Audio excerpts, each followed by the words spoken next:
Monday Night Raw could have been an email. It wasn't a horrible episode of Raw, but it wasn't an amazing episode of Raw either. It was kind of a forgettable episode of Raw.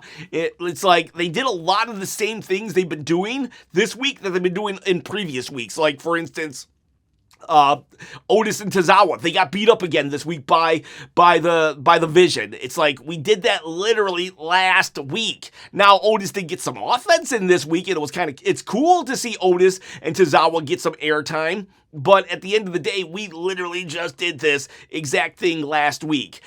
Solo Sikoa comes out, talks to Seth Rollins, and like, I love babyface Solo Sikoa, but he's making no sense. He's like, the Bloodline's gonna attack you. You need me to be your shield. And it's like, the Bloodline, they haven't done anything to help Roman Reigns if you think about it.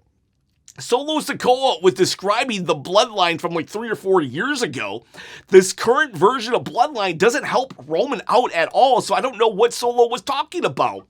And we'll talk about all of that after we talk about LA Knight. Yeah, his promo, that was the best part of tonight. By far, hands down, LA Knight seems to be like the only guy in the room that actually pays attention to what's going on and calls it out. He's like, yeah, this doesn't make sense. Seth, or Solo, why are you trying to help Seth? You're in a match with us.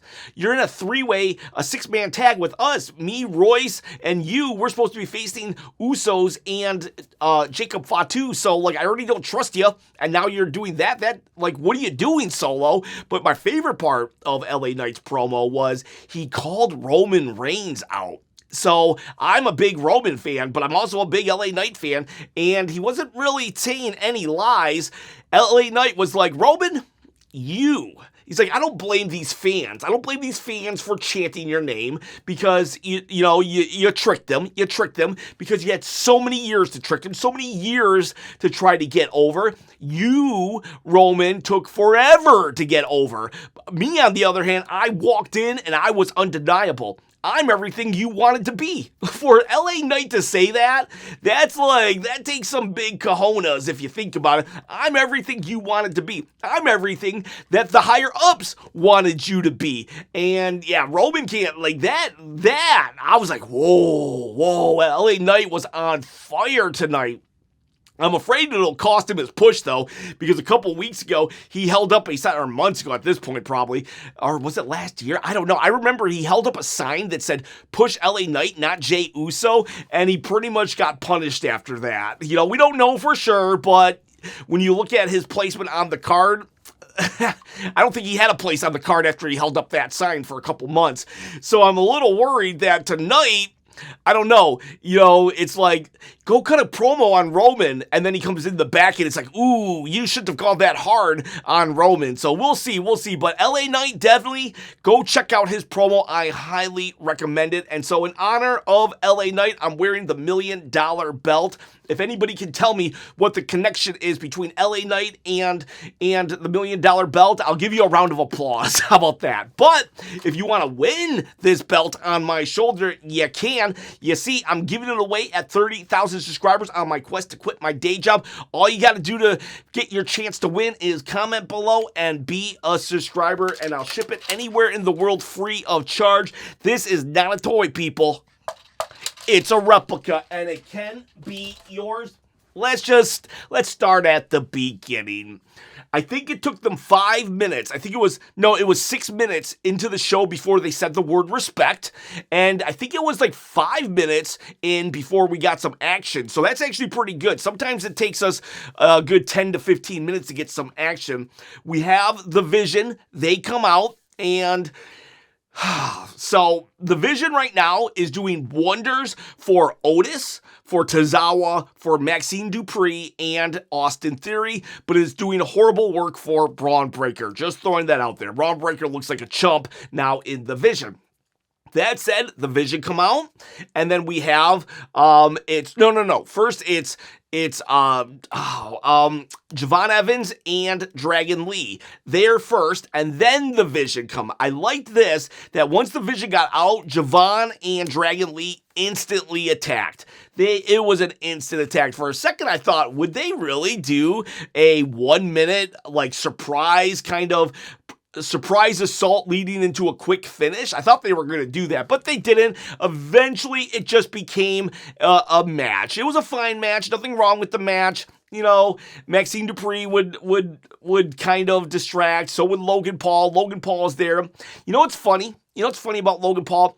So this is from Wrestle Don. He said it on the Discord. He was like, you have Logan Paul coming out there in like an arm brace and everything, constantly showing up to work when you have champions like Rhea Ripley, and Wrestle Don is like the biggest Rhea Ripley fan I know, but he even calls out Rhea Ripley doesn't even come to work to cut a promo. All she needs is a microphone, and it's a meniscus tear, which is, you know, it's a bad tear and stuff, but my 70-year-old mom had that tear as well, and she was still able to go to the grocery store. So, like, you know, I'm not trying to laugh at Rhea Ripley, you know, and injuries are serious, but it's like Logan Paul gets a lot of slack, but like, I don't know. It seems to be that Logan Paul is kind of showing up to work more than some of these professional wrestlers are, you know. For someone who's just a disrespectful YouTuber, like, I don't know, he shows up to work. So he's got that going for him. But anyways, it's everybody's kind of interfering or kind of distracting, and you will have the Vision beat Javon and Dragon Lee. It was a non-title match, by the way. Then Otis and Tozawa will come out. At first, Otis cleans house. He just dominates dominates. He's just murdering everybody. And Maxine Dupree, I believe she does slap Otis, and she's like, "Oh, I'm gonna get hurt." But then, you know, we have Austin Theory. He gets in on this, and when it's all said and done, they're about to. I think Otis is about to slam someone through the table, but that's when Braun Breaker gets his spear in.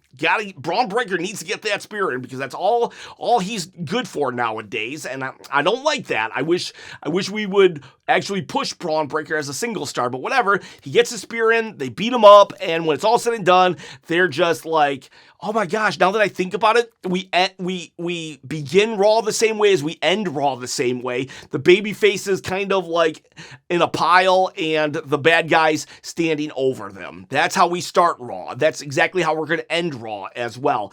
The next thing that happens, we go to a backstage promo. Danhausen's getting like, I think my camera is going to overheat, because when I start sweating like I am right now, too much information, my camera will probably overheat in about 10 minutes. But JD, Liv Morgan, and Dominik Mysterio, they got Danhausen up against the wall, like, you better give us our money right now. Give us our money. You got 30 seconds to give us our money. And then Danhausen goes to the ring, and he has a pouch, a big old, like, man purse or something. Sorry, my camera overheated. Okay, so what happens is Danhausen goes to the ring. He has a human bag of money. The Judgment Day, they come down. Judgment Day minus Raquel and Roxanne Perez. No explanation why they're not there. But they go down, they beat him up. They actually beat up Danhausen. I'm surprised. Usually Danhausen gets away, runs away, whatever. But he gets beat up. Joe Hendry will come out for the save. But when Judgment Day run away, they have the human money. So now they go to the back. And now we have Judgment Day. They're like, oh yeah, we got it. Adam Pearce, he comes and says, I'm sick of this.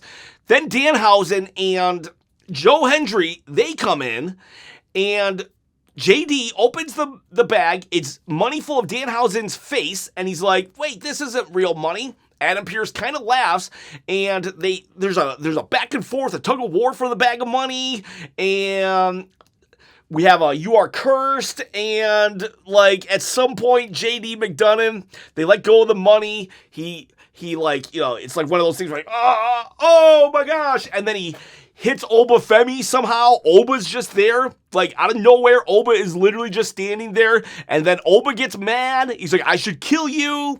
And then Adam Pearce is like, tell you what, we'll have a match, JD versus Oba, and then Joe Hendry versus Dominik Mysterio. Oba's like, yeah, let's do this. So then Oba has a match. Oba goes to the ring. We have JD and Dominik. They try to attack Oba. He does a clothesline. The bell rings. Oba does 4 more moves, and then he wins. So Oba Femi is officially a 5-move guy. Like, man, I love Oba Femi. I really do. I loved his matches in NXT. I love his promos. I love his presence. I love that he doesn't take forever to go to the ring. Even though he does this, he doesn't take forever. He doesn't milk it. He just, if you've ever noticed, he eventually just stops at one point and then just walks in the ring, and he'll even tell the crowd, all right, all right, all right. So, I really do like Oba Femi, but I'm not a big fan of just the same exact 5 moves every single night. It's clothesline, it's running uppercuts. He usually does 2 of those, and then he does another one where he he'll actually jump into you. I count that as 1 move. He does that move where he picks you up and then he throws you, and then he does his fall from grace. I'm forgetting what the 5th move is. He did a backdrop, I think. Did he do a backdrop? Yeah, so 5 moves, and it just really sucks because Oba has more. Oba has more, and I know what people are going to say, well, it's just JD McDonough. I mean, I think JD could get maybe a little more offense in, and even if it wasn't just JD McDonough, he's done these 5 moves of dooms for a while now. John Cena used to get called out for the 5 moves of dooms, but at least those 5 moves of doom were at the tail end of his match. Oba Femi is just 5 moves of doom at this point, so I'm really hoping after his Brock Lesnar encounter that we're able to just, okay, let's move him past this squash machine and get him to be an actual wrestler, because he really can. Go back and watch some of his NXT match. He had a really good triple threat with Dijak, and I forget who the other person was, but go check out Oba Femi in NXT. You'll be surprised. The guy can actually go. But yeah, so he beats JD and Michael Cole. The curse lives on, because I guess. And then what do we have? Solo Sikoa comes out of the ring and he says, Seth, come and meet me. I got an offer for you. Seth comes out and he's like, are we talking? Are we fighting? And Solo says, we're talking. And then the crowd boos. They wanted to fight. Solo, so this doesn't make sense. This just doesn't make sense when it comes with the story that they've been telling. Solo proceeds to say, I want to help you. I want to help you. I want to be your shield, because I know the play. The Bloodline are going to get involved. You're going to lose. They're going to attack you. You need my help. And Seth is like, let me think about it. But here's what doesn't make sense. What doesn't make sense is that this version of Roman hasn't had anyone really help him. The Bloodline with Roman Reigns, they have only gone full Bloodline one time, and that's when Jacob kept going crazy, but it wasn't even during a match. It was just a segment. When it comes to matches, Roman Reigns has been completely on his own every single match thus far, never getting help. He has never gotten help. So for Solo to say that Roman is going to do the same exact play and he needs Solo to protect him from the Bloodline, that's not true. It's just not true, because Roman has had no help whatsoever thus far since winning the world title, to be honest with you. And furthermore, Seth Rollins has never been once attacked so far since asking for a title shot. Their first encounter, when Seth went up and said, Roman, I'm going to do you a favor and let you face me because I'm the one guy you've never beat. Jacob Fatu was in the ring the entire time. Never once did he attack Seth Rollins. Seth Rollins attacked Roman Reigns on Saturday night's main event. The Bloodline never came out to help him. Last week, Seth Rollins curb stomped Roman. I can't remember if he put him through a table or not, but he curb stomped. Seth Rollins beat up Roman Reigns last week, and the Bloodline still didn't come out.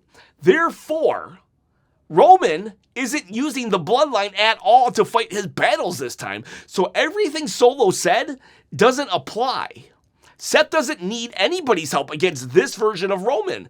And the announcers later in the night even said that Roman has heard all the whispers of people saying that he couldn't get the job done, and he's been asking nobody for help.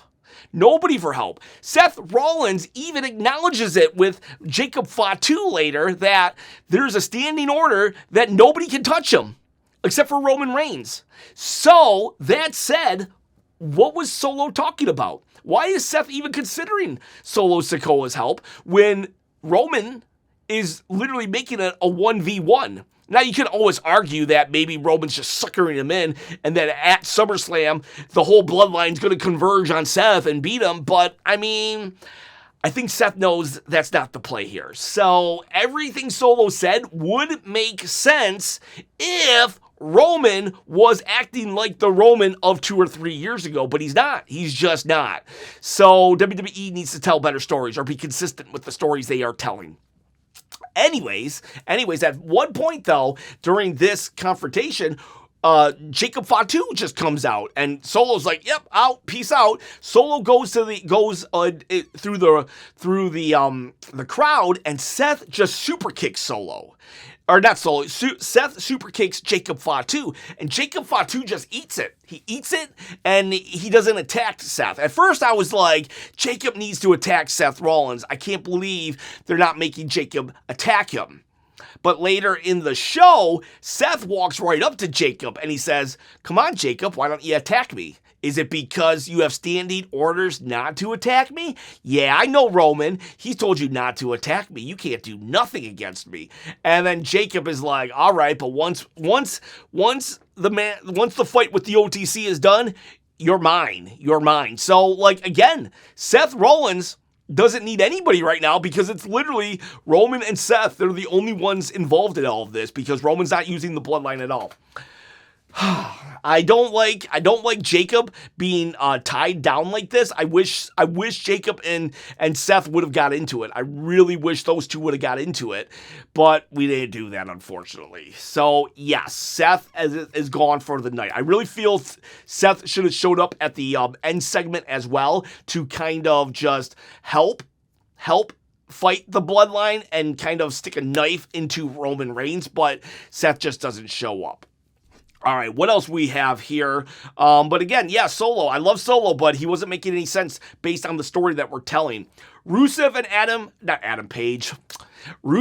Ethan Page, they come out, and then we have Chad Gable and Penta. Penta takes forever to get to the ring, and now they got the pyro set up so it can go off while he's in the ring, and it just took a long time. And what I'm thinking here is this.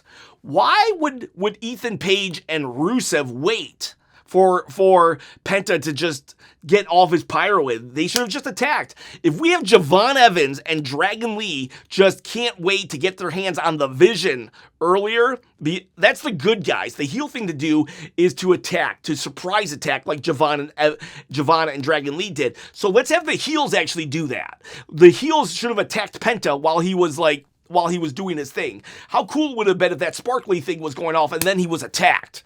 But no. Triple H gives the baby faces the heel tactics nowadays. I realized this over the weekend, and then the heels just look stupid for the most part because they just stood there. Now, when the bell was about to ring, they did attack, but I'm telling you, they should have attacked way sooner. They just stood there while he spammed all of his emotes. Anyways, they'll lose, which is, I don't understand why they lost. Why don't we just have the baby faces, I get it, the number one contender and the champion are fighting on a tag team, but it's like we could build some heat among them if there was a miscommunication which resulted in one of them losing. I'm all for keeping them strong, but to further the storyline, maybe one of them could take an L because Ethan Page and Rusev has taken a lot of L's to prop up these guys, so maybe they could have got a little bit of a win here, and then who knows, maybe they could have actually had a tag team. They could have gone into the tag team division, but no, they just lost. Rusev will tap out. Poor Rusev. He taps out to Chad Gable. And then Chad Gable, this is where we get the second respect of the night. It was literally 59 minutes apart. I did time it, what time they said the word respect. And it was like, this was at 9:05 here. And yeah, so now we have three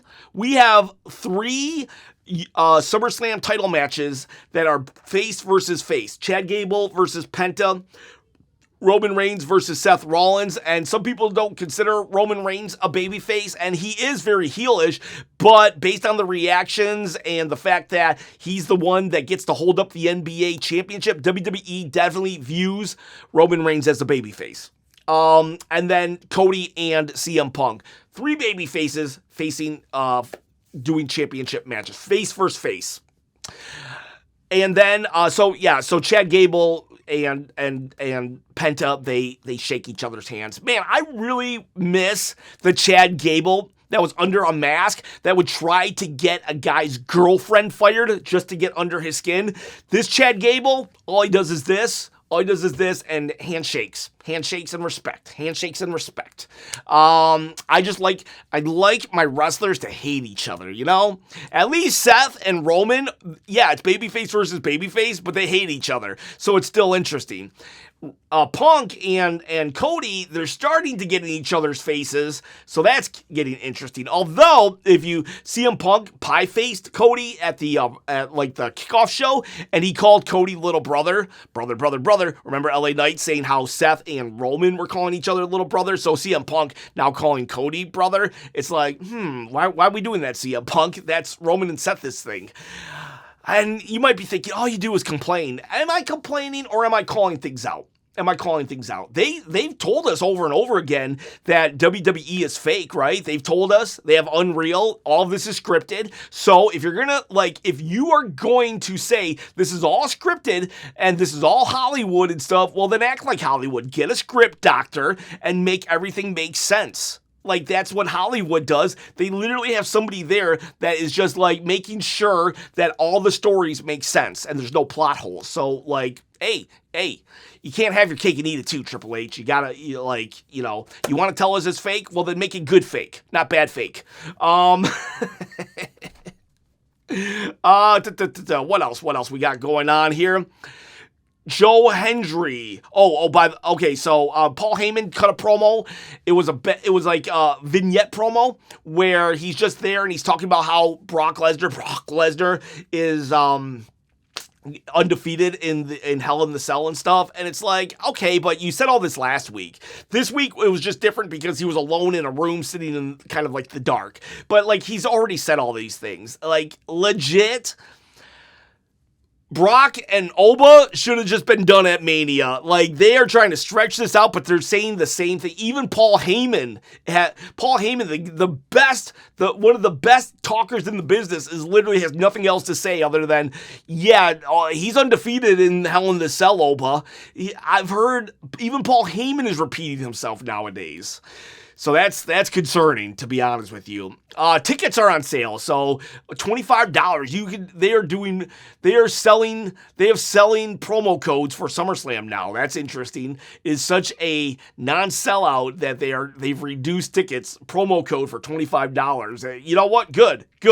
Like, I hope more people don't show up, so they have to lower the prices even more. And then I hope people buy the tickets at a low price to show that, hey, if you give us reasonable prices, then we will show up. Joe Hendry versus Dominik Mysterio. Dominik Mysterio is your AAA Mega Champion. And he lost. He lost to Joe Hendry. Now, Danhausen will come out and he will try to curse Liv Morgan, and Liv Morgan will punch him in the face, and he runs away. At one point, Michael Cole was like, Liv Morgan's going to fight Io Sky for the women's championship, or she's the women's champion, defend her title. And I was like, oh yeah, Liv Morgan is the women's champion. I'm not even joking, for a good like half a second, I was like, what is he talking about? Oh yeah, she is the champion. That's how bad her booking is. April 19th was the last time Liv Morgan defended her title. At least Rhea Ripley's injured. Why she doesn't defend her title. But so then at some point during the match, she's definitely getting involved. Joe Hendry, it's 2-on-1, Joe Hendry versus Dom and Liv Morgan. But we have the Danhausen mobile comes back out, and it's Io Sky. She comes, attacks Liv Morgan. While that's going on, the referee gets distracted. Danhausen comes in. He does the Danhausen death driver on Dominik Mysterio. So once again, the baby faces doing what the heels should be doing. And 1, 2, 3, Joe Hendry wins. We do have a match now announced. It's gonna be Danhausen versus Dominik Mysterio at SummerSlam. I think next week they should do a ladder match with the human bag of money as the thing, and then it could be a callback to the Eddie Guerrero and Rey Mysterio match from way back when it was a custody on a ladder match for Dirty Dom when he was like 7 years old. So, like, they should really do that. Like, they have an opportunity to do a ladder match with the bag of money. Yes, do that, please. But, yeah, you're AAA champion. Just get the belt off of him. Just straight up get the belt off of him. Why isn't the belt, like, put the belt on Chad Gable even. If, like, you have nothing, if you're just going to job out Dominik Mysterio, or have Chad win the Intercontinental title and get the title on Penta. We book Penta strong at least. Anyways, LA Knight. This is when LA Knight cuts his promo. He does say to Solo, he's like, dude, why are you trying to help Seth Rollins? Like, we got stuff going on. So LA Knight versus Jacob Fatu after he cuts that amazing promo that I talked about. They fight, and at one point, Jimmy comes out, distracts, but then Solo comes back out. They do that spot that they did, I think it was last week or 2 weeks ago, where Jimmy's like right over here by the barricade, and then Solo's right behind him, and he's like making faces, and he goes to, do the small thumb. Then we will have Jacob Fatu will attack Solo. This brings out Royce Keys. This brings out Jey Uso. Jey Uso comes to his yeeting song. So the Bloodline are faces, but they're acting like heels. It breaks down 1, 2, 3. LA Knight, he loses. We get ourselves a good, like, I do a move on you, you do a move on me, back and forth with everybody. But when it's all said and done, they beat up LA Knight a lot. They pull everybody into the middle of the ring, and one's in the sky. We end the show like we began the show, with the heels standing over bodies. And it's the Bloodline too. This looked like the Bloodline of old. This did look like the Bloodline of old, just gang warfare stuff. So they did look strong. But I think if Seth Rollins had come out and then they had beaten up the Bloodline, it would have made Roman mad next week when we have our final confrontation between Roman and Seth. So, like, I think there are some opportunities there. I am interested to see where we go after SummerSlam with LA Knight and even Solo Sikoa. Solo Sikoa is definitely not with the Bloodline right now, unless it's a swerve, they pull a Vince Russo swerve. But that's your Monday Night Raw review. Like I said, not bad, not good, just, not bad. I'll give it let's just give it a 6. How about that? 1, 2, 3, 4, 5, 6 chops. Go leave a hot take for tomorrow. See you, bye. Boys and girls.